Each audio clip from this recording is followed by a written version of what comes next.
It is Yeah. not the same. We are playing at a different level here. Like things that are £1 back home are £5 here.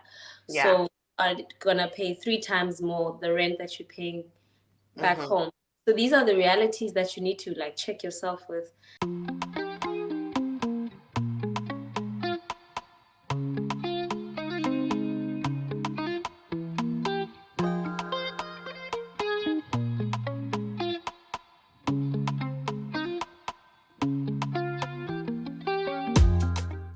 Hey guys, welcome to my channel. Today I am super excited to be joined by my lovely guest, Mapula. I'll just pass on to you to introduce yourself and we can get started. Hi guys, my name is Mapula and I am from South Africa, currently living in the UK. Perfect. So we met not too long ago because you didn't move that long ago into the Yeah. UK, and I thought you'd be perfect for this topic of today. So we've been covering moving to the UK. I had a previous guest here who talked about her journey getting a job. So today we're not focused on getting a job. Today we're talking about the reality of moving to the UK. And Mapula, who went through this not too long ago, I thought would be the perfect person to cover this with. So make sure to put your comments in the to put any questions that you have in the comment section, because who knows, I might have her back for a Q&A. So without further ado, just so that you stop wondering, Mapula, who is she, and how is she relevant to this topic today? I'll let her introduce herself and she can cover a bit more about how she actually came to the UK and what drove her to come here. And yeah, we can go from there. So Mapula, when did you move? When did you become a neighbor? And what drove you to come here? Well, first of all, you're so natural with this. I so I came here. I think I'm on my seventh month now, so a full 6 months and a bit into the seventh month. I arrived here because of a job offer I received. So I think moving into my second year of assistant manager back home, I knew I wanted some sort of change. I didn't know what it looked like at that time, but I knew I wanted to move from my previous employer into something different, whether it be corporate or another big four company. So I did the good old update CV, make my LinkedIn look nice. And going into 2022, I just said, I'll just perhaps look into the idea of, transitioning into this role of, exiting my company and going to another one. Mhm. And I had received an email. Is it an email on LinkedIn? It's not an email, it's a Like message, right? a DM, It's a like yeah, DM, right? yeah, yeah. Yeah, so somebody slid into my DMs on LinkedIn, and it was a lady from KPMG who Mm. had said, there's an opportunity. We see your profile, and I was like, oh my goodness, this actually works. Okay, and then I said, you know what, let's have a chat, and you can tell me all about the job. And fast forward, she got me into an interview with some of the partners and managers, which I'm actually working with now. And yeah, I would say the visa process was smooth, the interview process was smooth, and then I got here, and here I am. You know, um, Currently I am based both in London and in Birmingham, Hmm. and I work for a Big Four company. Perfect. I know it's really nice to hear that. And it sounds like UK wasn't necessarily what was top of your mind. It's just things, how circumstances just happened Yeah, last year, right? yeah. I generally didn't know what my next step looked like. I did pray about it, and obviously the it seemed like the opportunity met almost was introduced during my planning. Mm-hmm. So I thought, wow, the UK is something. I said I want different. This is very different, and I saw the opportunity because African children, we move for two things: money and opportunity to grow. So Yes. anything else is just a bonus. And I was like, okay, I'm growing my portfolio. Mm-hmm. Now I'm going that side, and I'll be earning in pounds, which we'll touch Mm-hmm. upon later. But yes, that I was like, you know what? Great. Yeah, yeah. Oh no, thanks for that. So I guess now when you went through that interview process and now you knew for sure you're coming here.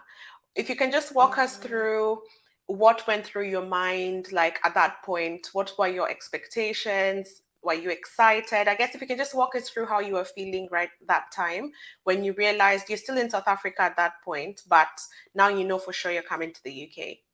Mm, I think it was a bit of both. I was excited, but also nervous because, I mean, the first thing that you do is, I guess, consult with people that are already there, but on a very high level, like, oh, how's the UK? Oh, it's great. It's just cold, and so, Hmm. and you have, I guess, people that have gone to the UK. I'm gonna tell you, UK people are so cold. They're so mean. Like, just be careful. You're not gonna Yeah. receive the warmth that you get here back home. So, I mean, I had a lot of mixed emotions in terms of my expectation of the culture here. I knew it Hmm. was gonna be a very white country where I am Hmm. now in the minority, which is something that we're not used to back home. Yeah. So that I prepared myself for. But what I was worried about is just fitting in culturally, and in terms of like just settling in, I was just worried about that part. But yeah, it was a bit of excitement. I mean, moving to a new country, I found it very exciting.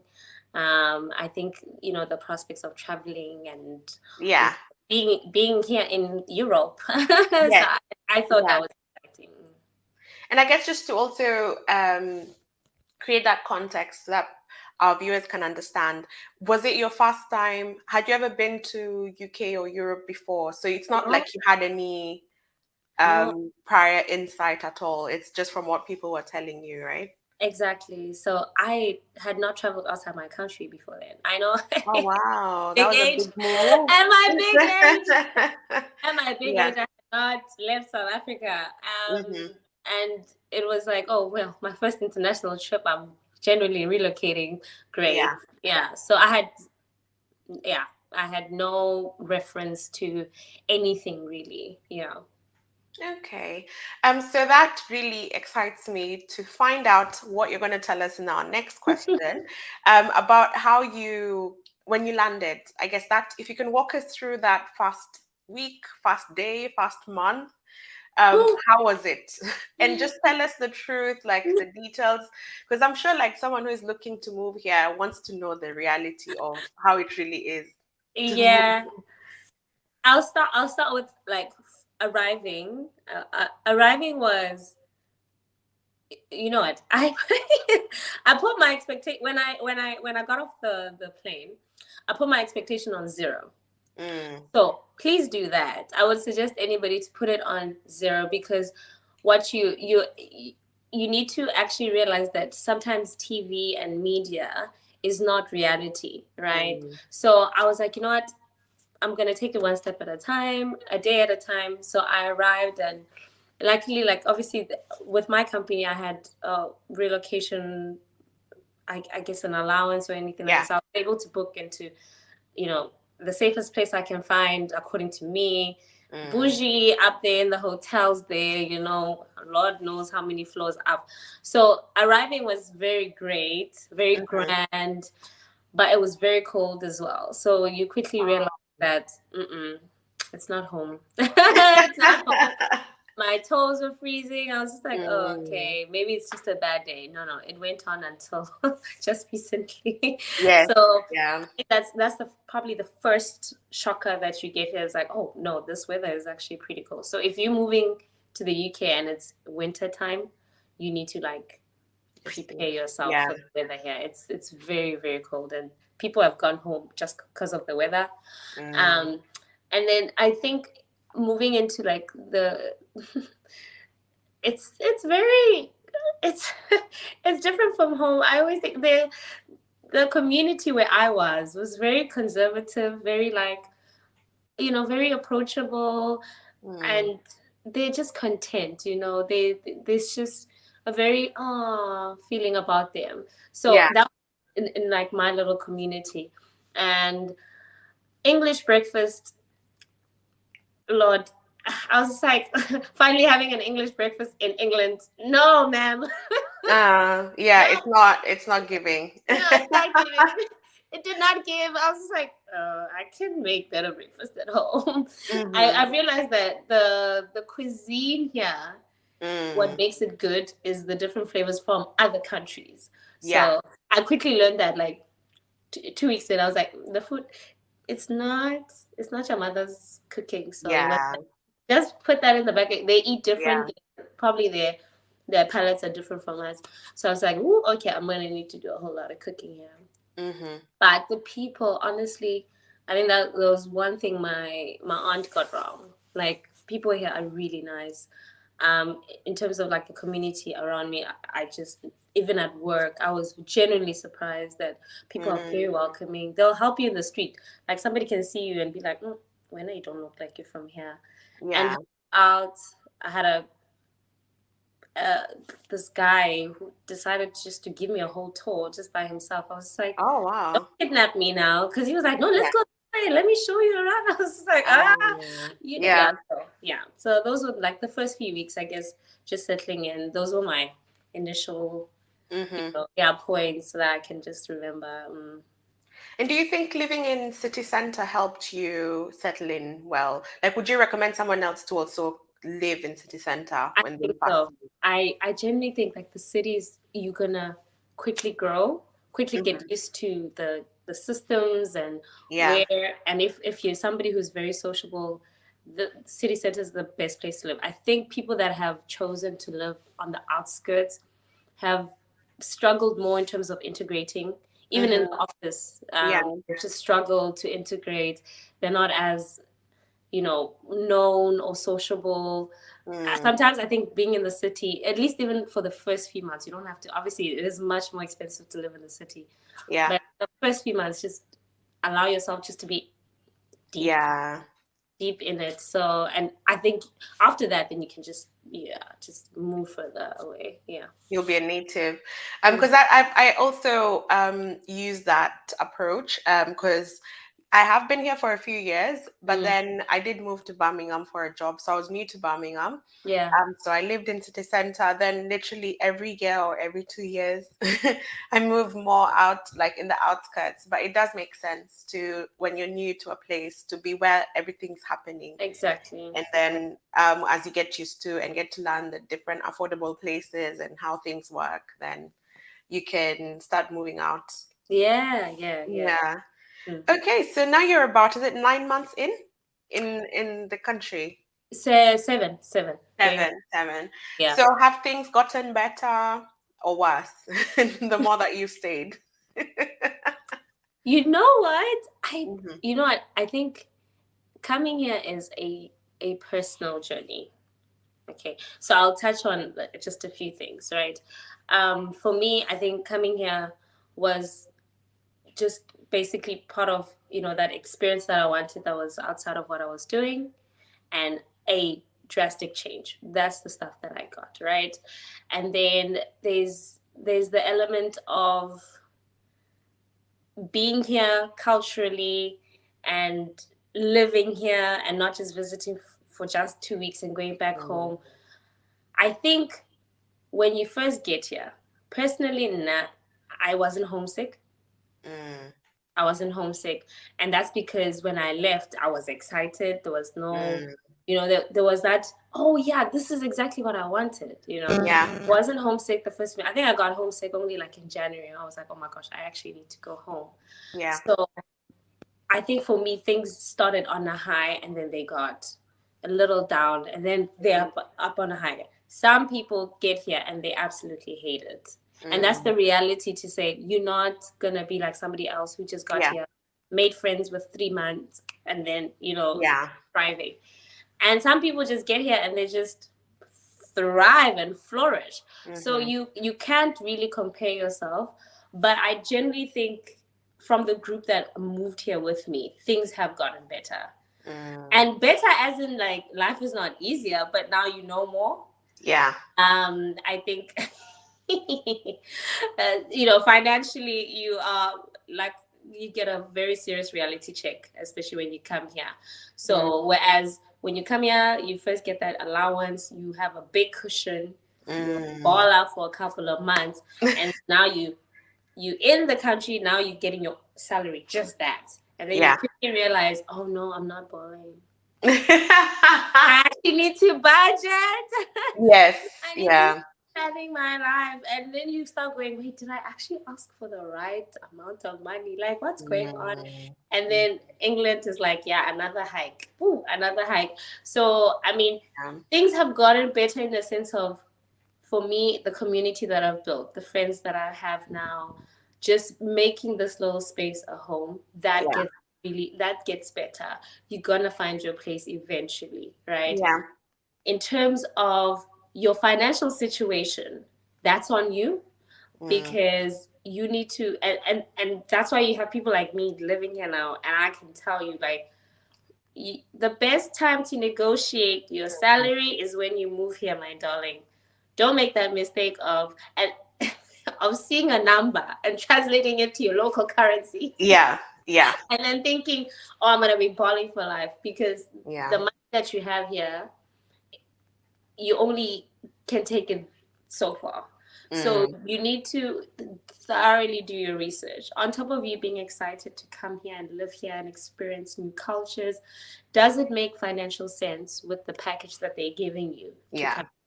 Yeah. Uh, I have a couple of people that are slowly realizing perhaps it was not the best financial decision to come here, Mm, because they didn't negotiate their salaries. They didn't take yeah. into account the realities of here. And sometimes it's unfortunate because you only know the realities once you get here. Once you're here.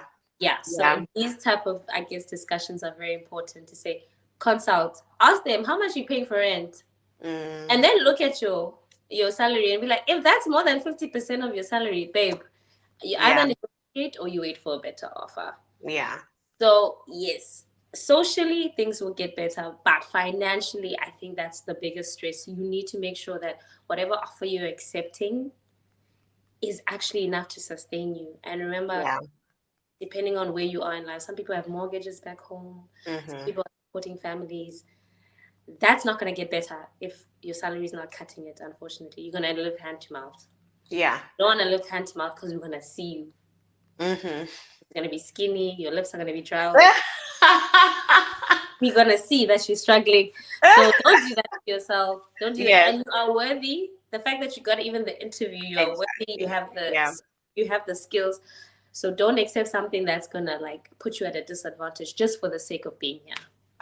So You've raised a very, very good point because I've spoken to quite a few because the last few years, a lot of the big four, they've been focusing their recruitment in Africa and India. Like for some reason, I think they're getting a lot of attrition from local people. But a lot of the people who've come, there's been an influx of people mm, who've come from mm, Africa. And then there's some who we discuss, like, hey, salary, how's that situation? And then you quickly realize that they were given the entry literally like the grade.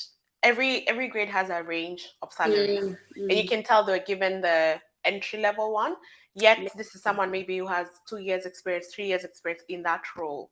Because most of the time they bring you a level lower. Like in your country, you could be ready for manager, but they'll bring you Mm, as assistant manager because you need to prove yourself or whatever. yes. So Yes. you're very right in saying you need to negotiate because a lot of people take their they make the mistake of converting and then also just being so they feel like, oh my god, they actually are going to make me move to the UK, so they feel like if they push back the offer will be retracted or something like that. So it's Mm, really good that you've raised the point on you're worthy, you have skills, they actually want you because yes. that's why you've made it that far. Yes. Yeah. Yeah. People. Yeah. I think like push back, and reach out. I think they're not going to do it for you. I don't know if there are companies that are actually going to give you a realistic breakdown of the living expenses. It's not the same as home. It is Yeah. not the same. We are playing at a different level here. Like things that are £1 back home are £5 here. Yeah. So are gonna pay 3 times more the rent that you're paying back Mm-hmm. home. So these are the realities that you need to like check yourself with. And you are more than worthy of that position. And if they can't give you an offer that makes sense for you, don't accept it. Right? Yeah. You trust me, another opportunity is gonna come. Yeah. They, I think we have a good market for our skills here, Yeah. and you should not put yourself at a financial disadvantage just for the sake of you saying, "Ooh, I live in the UK." Ooh, Mm. you live in the UK, but How you really living here? how are you living? Why are you eating beans and bread every day just so you can say you live here? It's not Yeah. worth it. Yeah. Yeah. No, that's really, really helpful. Thanks for sharing that. And I guess this leads us to the end of our interview, where I'm keen to know, if you could turn back time, would you still move here? Mm. And it's okay, I won't tell your employer. You know what? I have there's a 60-40 because you actually realize how good you have it at home, Mm, and how life is good at home. It can be better at home, and I yeah, speak for someone who's from South Africa. So in yeah. other countries this might not even be relevant, like Mm, someone who's living in a poverty stricken country, this is the best they can do. yeah, However, I feel like for countries like South Africa that have a lot of potential to grow and become a first world country, life is almost nearly the same, really, right? And then the plus about being home is that you're with family, you're with your friends, you know what's going on, you know how to get around, you yeah. know. So, I mean, I will say 60, yes, 40, no. And Mm, 60 is that I have aligned with what I wanted to do, which was to grow my portfolio and do something completely different from what I was doing, right? yeah, And it's feeding into my purpose of why I'm here. So if you are not somebody that plans and has a certain goal in life, so you're gonna be very like, I don't know, yeah, yes, maybe, but for me, I think I can recognize that home was great. yeah. Home has a lot of opportunities. I can still grow at home, but I Mm, can also appreciate that this is something completely different. And if I ever had to go home, I'm way ahead of my peers in terms of my portfolio, and yeah. I can probably provide a better me, Mm. a higher skill plus my English, all these good stuff. Yeah, All and you these know how in these African opportunities. countries, the minute they see, oh, you worked You abroad, worked in the UK, and then eh. you can just be there. I enjoy that element of being different. So Yeah. for me, it speaks to my my path, and I would definitely move here again. Mm, I'd probably negotiate a higher salary, hmm. babe. Yeah. Yes, so I'll definitely negotiate a higher salary, but that's something that I'm working on. I'm growing my portfolio at an accelerated rate, and they're giving me opportunities left, right, and center. So that's another thing that makes me happy about here is that I'm not just stagnant, right? I'm Mm, becoming the girl I want to be. So I would definitely move here again. The country is beautiful. I can't lie. It's clean. Back home, we need to do better. You know. So Kumlandila, it's nice here. hmm. It's very Hmm. nice here. I'm enjoying it personally. So I would, yes, to answer your question, it's a 60-40. I'm not gonna like completely say no to my country because Yeah. we we are right up there, please. Yeah. Yeah. Oh no, thank you so so much for being honest, Mapula. And I would love to have you back. Let's see what questions we get. But I think this is what I genuinely would have wanted to know before Mm, moving here, and I'm sure it's what you would have also preferred to know mm. before moving here. So I think you're really helping a lot of people because And I think a lot of people are considering moving here, so they might as well know what's the tips of what they should be aware of, what it is they need to negotiate before they come here. yeah. And yeah, I really, really appreciate you coming here. And you look nice. So I'm not going to keep you for too long because I know you have plans. Oh no, Melinda. But No, we all have plans. yeah. It's a really like in the UK, the minute you see the sun is outside, you need to have Listen, plans. you You have to need take to. advantage. Like I'm ready to be out there. I'm ready to be, Yeah. but I happy to answer any questions in terms of the realities of coming out. But I think your I guess your community on YouTube, if you're looking to move here, your well, the best advice I can give you, grab somebody who's been here. They are Yeah. more than willing to tell you the truth. Mm-hmm. Somebody who's in the recruiting agency will tell you that beautiful, Mm-hmm. well crafted Yeah. essay that they sell to everybody. Get somebody who's there. They'll give you a reality and then they'll be like, check yourself, Yeah. you know. But it's beautiful here. I'm not discouraging anybody from moving. If you have the right skills, the right um, attitude, you can make it here and you can live a bougie life and you can be happy Yes. and yeah, and you can make friends like Belinda. You know Yeah. what I'm saying? So thank you for having me. Honestly, thank you for having me. Thanks, Mapula. And is there anything you want to shout out? Any social media, anything that you got going on that you want to shout out? I wish I was an influencer that I could be like, follow me on my socials, but I am so boring. Nope. I'm no, not yet. You know, the day maybe I decide to be an influencer like you, maybe I'll have like, oh, follow me. But you can maybe connect with me on LinkedIn. Yes. It's Mapula Kilpetswing on LinkedIn. And yeah, if you want me to answer any questions for you guys, then yes, LinkedIn is like the best place. Oh, Otherwise, no. I'm still working on, you joining us in this social media space. So who knows? Next time you're around, maybe you'll have a face to Yes. shout out. Okay. Hi guys, welcome back to my channel. Yeah, but thank you so much, and you have a lovely Sunday. Yeah, see you next time. Bye. Bye.